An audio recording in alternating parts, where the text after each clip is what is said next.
Bonsoir tout le monde, bienvenue dans l'autre émission de Mozayk. Et ça fait quelques temps que je n'ai pas fait Mozayk, mais je dis j'ai plusieurs invités extrêmement intéressants et j'ai décidé que je suis sorti dans le cabane, je viens travailler et puis je viens voir qui j'aime faire une émission pour vous. So, premier invité que nous avons aujourd'hui, c'est un monde qui est relais Angela Golden Bryan. Thank you. Welcome to Mozayk. This is a talk show where two good-looking people. I love it already. We talk about everything that's interesting, you know. So Great. And on a fait ça en anglais parce que Angela est sortie des îles Vierges, et elle est sortie d'un pays qui est Sainte-Croix. And so in English, she's a Crucian. And I just learned how to say a Crucian from St. Croix. And there are three islands, the sister islands, where you have St. Thomas, and the third island is? St. John. St. John, St. Thomas, and St. Croix. Yes.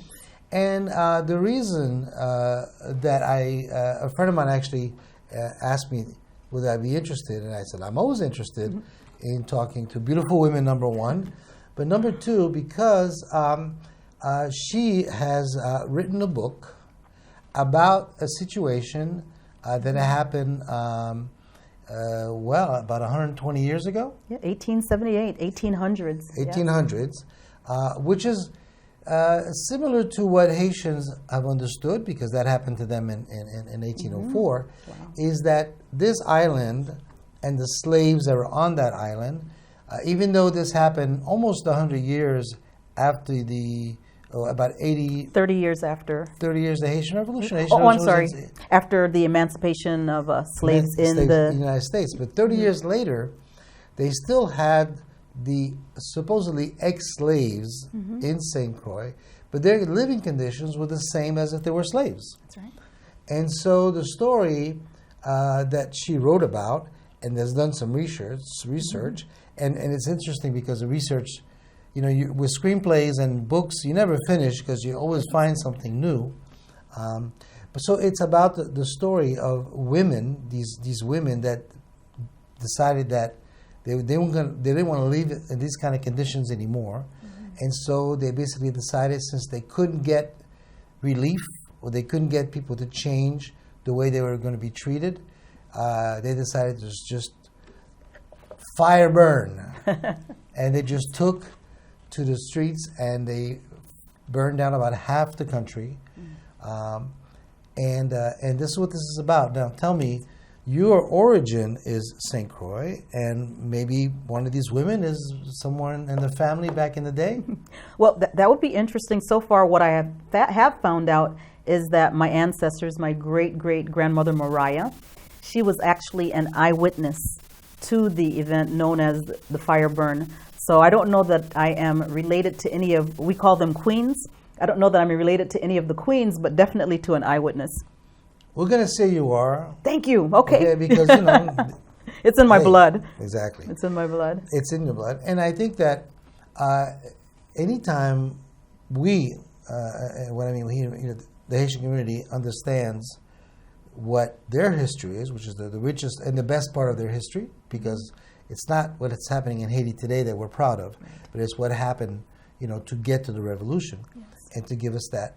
And it is the impact that revolution has had to the rest of the black population. Absolutely. And the Latin population, because as you may know, the Haitian Revolution also helped people like Simon Bolivar, which was given weapons and men in Haiti to go back and free most of Latin America. So Haiti has been very, very strong in pushing since 1804 for the rest of the world to become independent. And I'm telling you some of this because I'm not a historian. But I have never announced this on the TV, but for many years ago, I had written a script about the Haitian Revolution because that's always been my secret love, is making films. I did a movie. I was 19, 20 years old, It was a day in the life of a Haitian taxi driver. It was a comedy. And it's known as a classic, but regardless, that has been the only real movie that I have made. That's pretty cool. And that was, I don't want to say how many years ago, but, I would say about 14 Haitian presidents ago. So that gives you an idea how many years, right? So the bottom line is that I've been living the story of the Haitian Revolution since 2006, when I began to write the script. And to this day, I'm still working on the script. And thank God, it looks like we're getting strong feedback, and it looks like we're really very close to finding the money to make the movie. And that's been what I've been going through. So when you talk to me about revolution in the islands, women lining up and burning down plantations, and it's basically the theme, which is what is throughout the Haitian Revolution theme, is basically live free or die. And I think that's what the message the women were saying. Yeah. That they knew that they had a very good chance of dying. Now, as I ask you these questions, which I asked you before, how many women do we know exactly? How many women were the instigators? Well, that's something that we're taking a look at, because when we started off, there was Queen Mary, and everyone talked about Queen Mary. We have a highway named Queen Mary. And then there were the three queens. And now there have been historians looking in the Danish archives, and they said that there were actually 4 women that were a huge part, and they're calling them all queens. So I'll be filming next week a documentary, and we'll be taking a look at that 3 versus 4 queens. And why do some people say 3?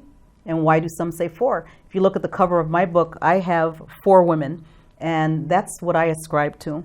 And there are also other women, as well as children and men that were a big part of it. But these women are the ones that stood out as the leaders and the organizers.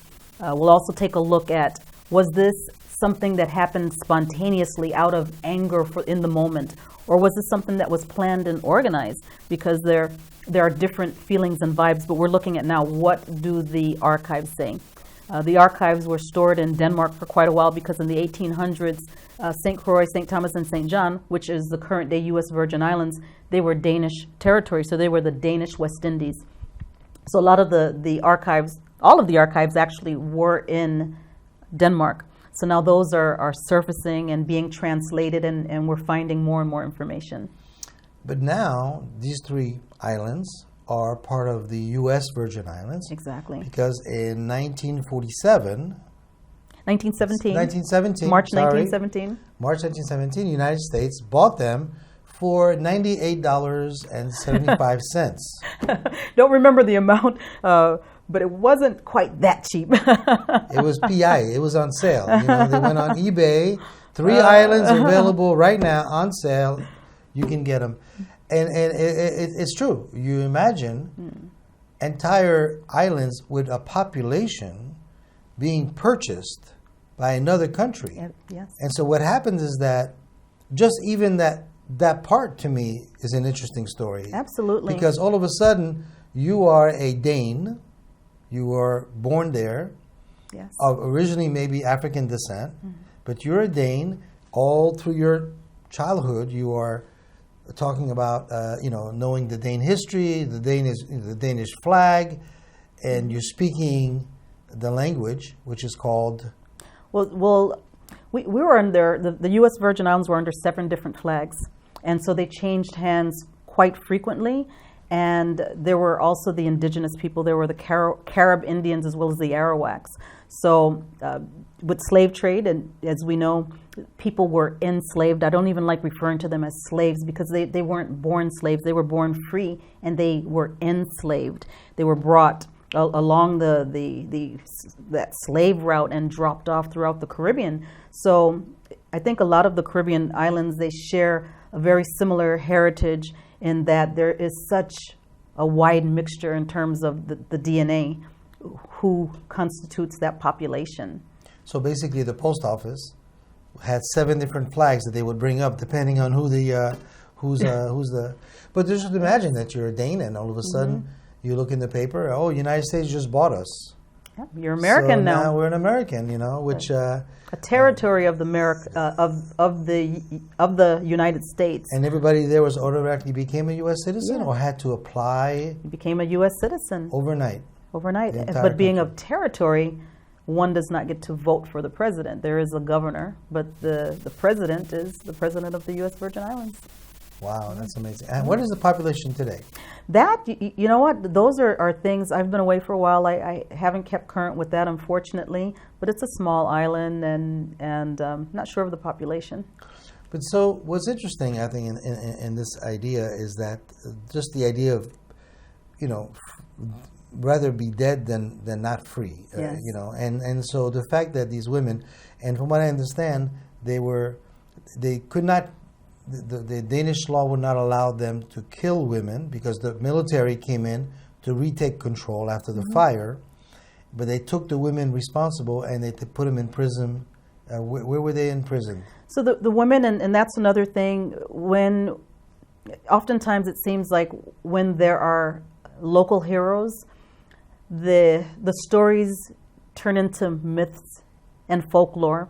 And so this is true of this story as well, this event, this pivotal event in the history of the U.S. Virgin Islands. And what we're doing now with the documentary is we're separating the fact, the fiction, the folklore. And so in some of my readings, that's what it said, that the women could not be executed. Another one I saw where women were executed. So we're looking at, well, what's the truth? Men were executed. People were executed for this. It was October 1st, 1878, and it took 5 days for the Danes to get reinforcement from a neighboring island of St. Thomas. So during that time, many people died, and they were executed. The laborers, as they were called at the time, people were executed. So those are things that will be explored during the Fireburn documentary. And how many ended up going to prison?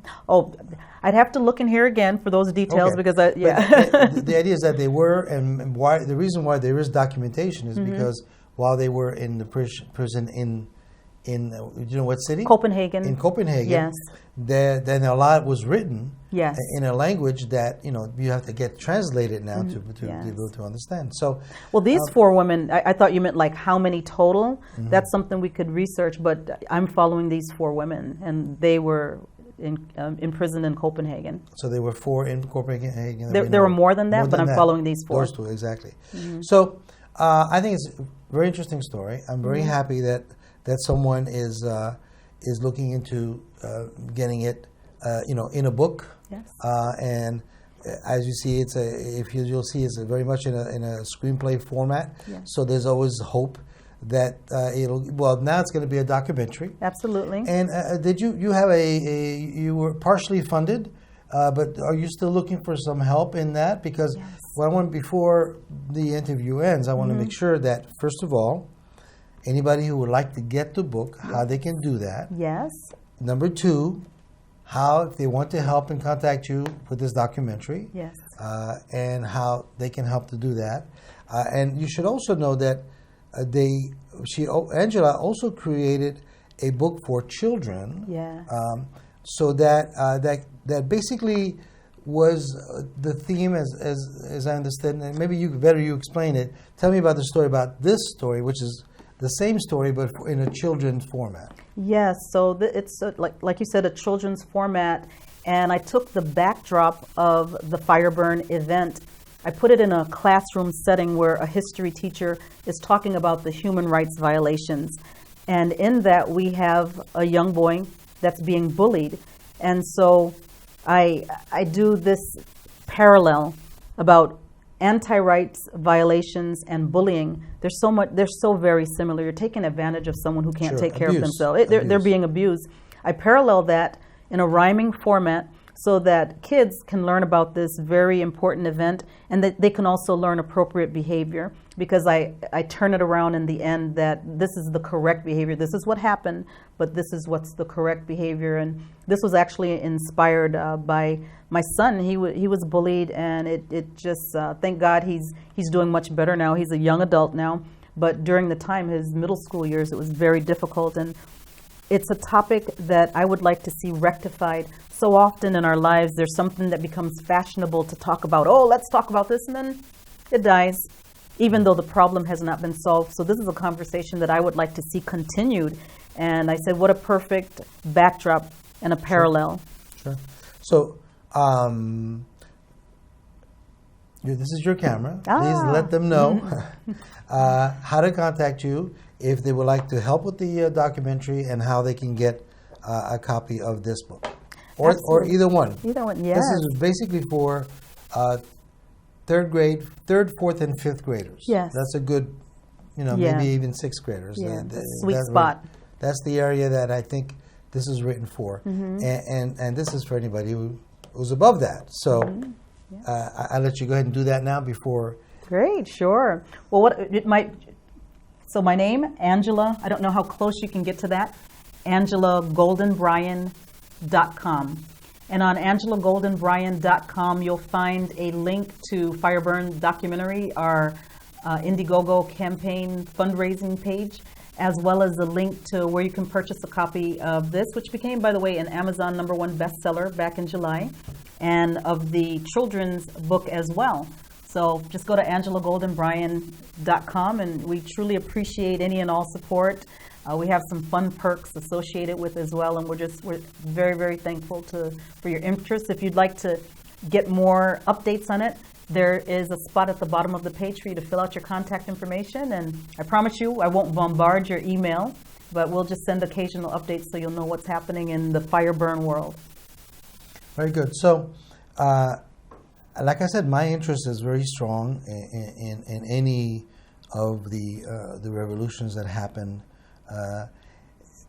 especially the fact that when you look about the Haitian Revolution, very few people know in this country, none of the history books, wow.